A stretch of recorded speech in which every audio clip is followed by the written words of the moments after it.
This title is narrated with virtual voice, computer-generated narration for audiobooks.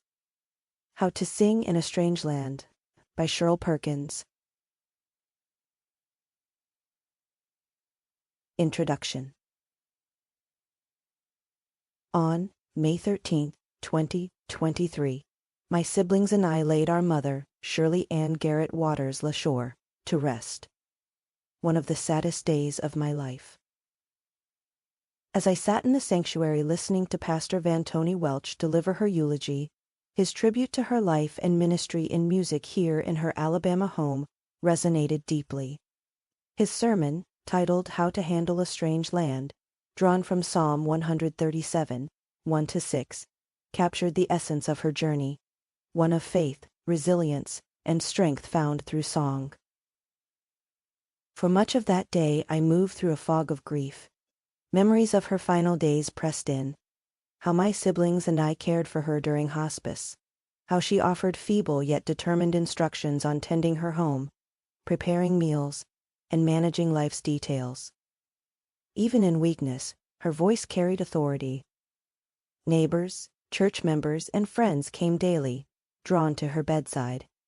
And though frail, she always found the strength to sing, sometimes for them, sometimes with them. Her voice, even in its softest tones, became a wellspring of supernatural strength. Watching her, I realized that singing was never merely a talent or gift.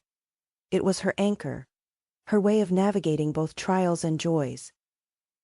In that sanctuary, surrounded by grief yet lifted by her song, I knew I had to write her story. The title came to me as clearly as the melody of her life.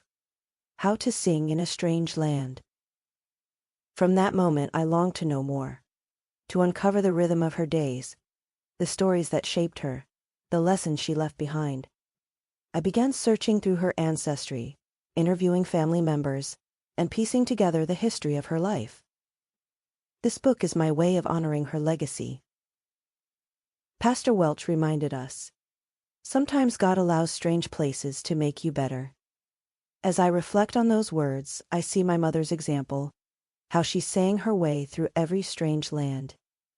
My prayer is that, as you journey through these pages, you too will find strength and inspiration to sing in your own. Psalm 137, 1-6. 1. By the rivers of Babylon, there we sat down, yea, we wept, when we remembered Zion. 2. We hanged our harps upon the willows in the midst thereof. 3. For there they that carried us away captive required of us a song, and they that wasted us required of us mirth, saying, Sing us one of the songs of Zion. 4. How shall we sing the Lord's song in a strange land? 5. If I forget thee, O Jerusalem, let my right hand forget her cunning. 6. If I do not remember thee, let my tongue cleave to the roof of my mouth. If I prefer not Jerusalem above my chief joy.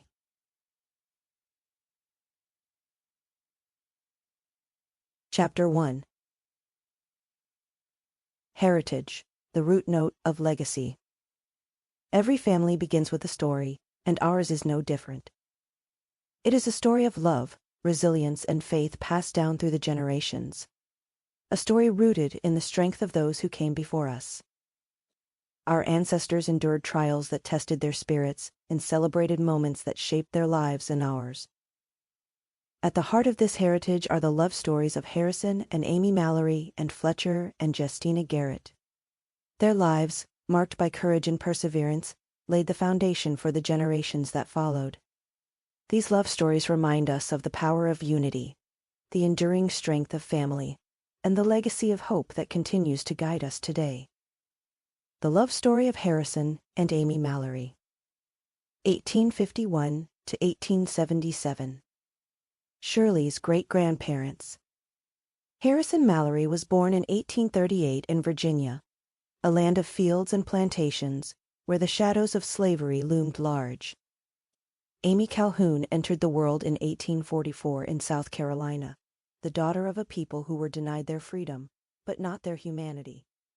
Both were born enslaved, Para seguir escuchando este audiolibro gratuitamente, haz clic en el enlace de la descripción y podrás escucharlo completo sin coste gracias a la prueba de 30 días de Audible.